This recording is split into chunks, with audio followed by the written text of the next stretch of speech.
म यो पाँचथर जिल्लाको फालेलुङ चित्रे भन्ने ठाउँमा आएको छु। यहाँ चाहिँ एकजना बाजे हुनुहुन्छ मोटा केरु। उहाँले चाहिँ यो लोकल मौरी पालन, हेर्नुस् है त, लोकल यो मौरीको डुँड चाहिँ लोकल हो। देख्दै हुनुहुन्छ मौरीको डुँड। यो चाहिँ एकदमै काठको एकदमै लोकल खालको डुँड रहेको पाइन्छ।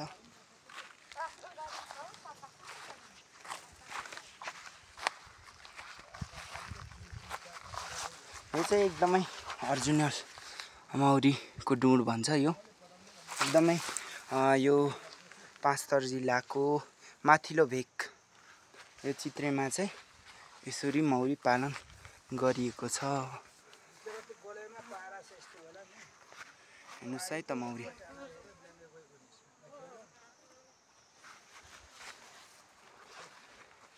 यहाँ चाहिँ खाली छ क्या हो तुम्बा। यहाँ चाहिँ हेर्नुस् है चाकाहरू भित्र लगाएको थिएछ। मौरीले एकदमै छोडेर गएको छ। अनि तुम्बा यहाँ तपाईले कतिवटा डुँड राख्नु भएको छ? 43 वटा जस्तो छ हैन। हजुर।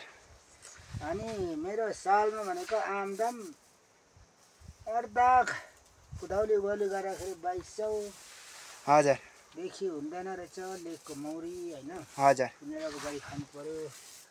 म धेरै परिश्रम गरे। हजुर। सरकारबाट अलिकति अनुदान आउँछ कि भनेर जिल्लादेखि काठमाडौँसम्म नै पनि मैले निवेदन गरेँ, तर राहत पाइएन। हजुर। र मौरी अहिले पालन अलिक छोड्दै लग्यो भाइ। यो चाहिँ के लाउँदै हुनुहुन्छ? यो भनेको यो कच्चा पदार्थ भन्छ कि यो। हजुर। नेपालमै भोलि यो चाहिँ पहिलो अर्गानिक, यो दुर्गम क्षेत्र फालेलुङ 4 हजुर शिखरगुम समुदाय वन पनि भन्छ हैन यो ठाउँको। हजुर। अर्गानिक यो खाद्यान्न, यो कच्चा पदार्थ हो। यो सुँगुर बुङ्गुर हो। हजुर। अनि मानिस भनेको 2 खुट्टे। हजुर। 2 किलो साथले हुने हो यो। हजुर। र अहिले छिट्टो सानोमा चाहिँ अब सब्जीको रूपमा जाने हो यो। हजुर।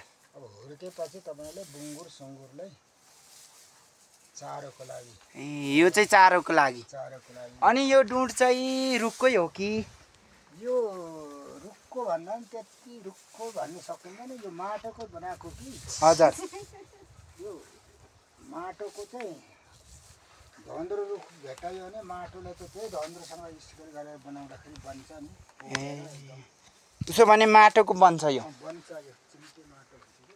ए यो चाहिँ ल है साथी, यो माटोबाट भन्दा पनि रुखबाट चाहिँ बन्दो रहेछ। फुलहरू पनि एकदमै ढकमक्क छ। एकदमै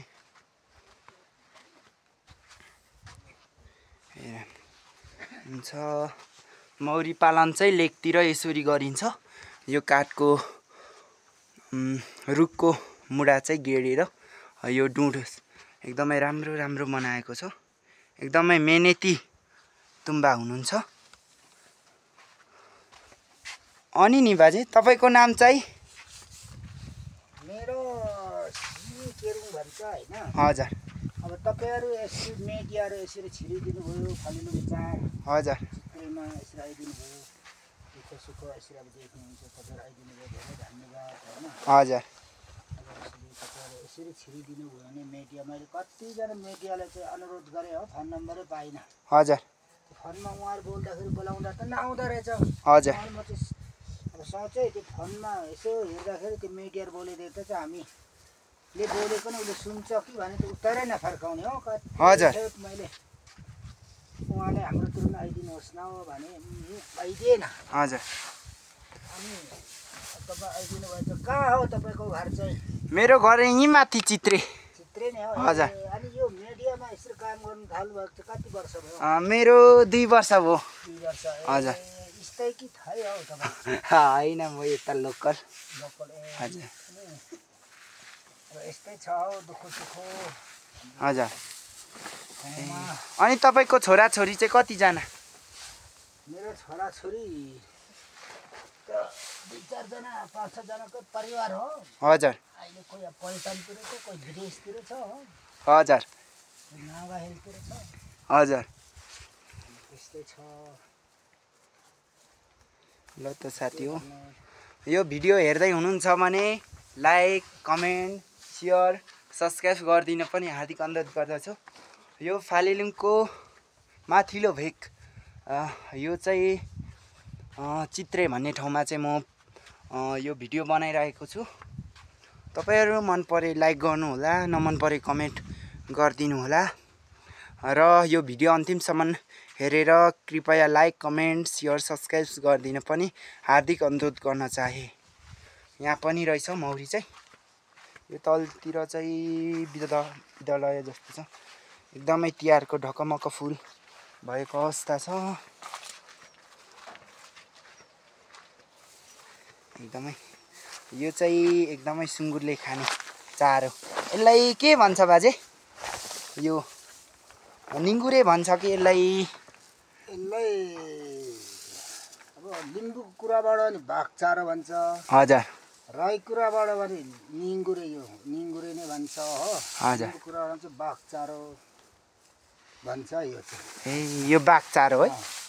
लिम्बूबाट चाहिँ राईबाट चाहिँ निङ्गुरे सुँगुरको चारो।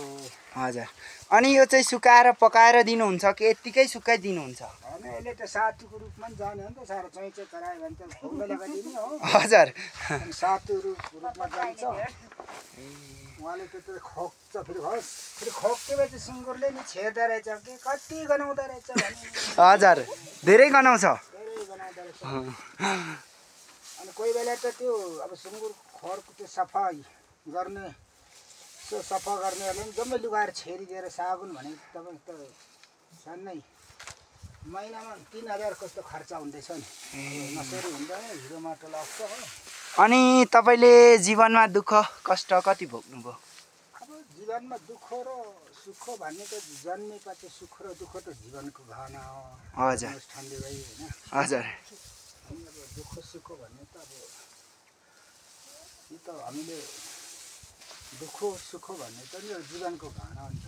हजुर अब प्रधानमन्त्री हुँ भने त्यो त अब संसारको ठुलो नाम कमाउने होइन, हजुर नाम कमाउने, धन कमाउने, यता त्यता बाहिर देशतिर जाने, एकदम नामी बनाउने मात्रै हो। हजुर हामी चाहिँ अब यस्तै त नि, दुःख सुख गऱ्यो। म अहिले अब गृहमन्त्री हुनेवाला चाहिँ छु होइन। हजुर कहीँ चान्स दिएन। हजुर कहीँबाट साथीहरूले नि अलिक कमेन्ट गरिदिएन। अनि तपाईँलाई यो मन्त्री मध्ये कुन चाहिँ तपाईँले रोज्नु भएको छ? बालेन, हर्क साम्पाङ? यो मन्त्रीमा त जुनै जुगियान घन्चिरा हो होइन। हजुर मलाई त्यो मन्त्री सन्त्री नै अब खै त्यस्तै हो। मलाई चाहिँ किन राई लिम्बू नै अलिक मनपर्छ, मत्वाली किनभने हजुर मत्वाली भने मत्वाली हो। हजुर बालेनहरू भन्ने अलिक यो झ्याउसे खाल अलिक मन पर्दैन मलाई, पुरै मिल्दैन। हजुर जो अब मन्त्री चाहिँ गाउँ आउने, सुख दुःख बुझ्ने, त्यसले मात्र मन्त्री भनिन्छ क्या। हजुर त्यो माथि अकेट्ने, ठुल्ठुलो होटेलतिर बस्ने खाने त्यो होइन गाउँ डुल्ने मन्त्री। त्यो अब हेलिकप्टर चढाउने हामी जनता हो होइन, उहाँले चारो। तर कुन जनताले मलाई दियो के हो भने उहाँहरू बुझ्दैनन्। माथि कुर्सीले हनान गऱ्यो, ठेलाठेल गऱ्यो, बाजे रहेछ त पैसामा बाजे रहेछ। हजुर पैसामा बाज्ने गाउँमा नि त छुट्टै नेताहरू छन् नि हाम्रो क्या। हजुर त्यस्तै छ विकास हुने। माथिदेखि तलसम्म त्यस्तो हुन्छ होइन। अनि तुम्माले त घाँटीमा त खतरा चाँदी लाउनु भएछ त हौ तुम्मा। कति तोलाको लाउनु भयो? 8-9 तोला छ होला। ए 8-9 तोला। भाइ तिम्रो नाम के हो कान्छा? नवीन केरुङ हो तिमी? कतिमा पढ्दैछौ? 4 मा। ए कुन स्कुल? यही स्कुल कि? 4 मा पढ्दैछौ तिमी? ए यति सानो भाइ 4 मा पढ्दै हुँदो रहेछ। अनि ल तुम्बा, तपाईँले प्रतिक्रिया दिनुभएकोमा धेरै धेरै धन्यवाद दिँदै म चाहिँ अब माथि ठुलो चित्रेतर्फ लागेँ है साथी। ल भाइ लाग्यो है तुम्बा, बाई बाई। लु साथी हो लाग्यो ल।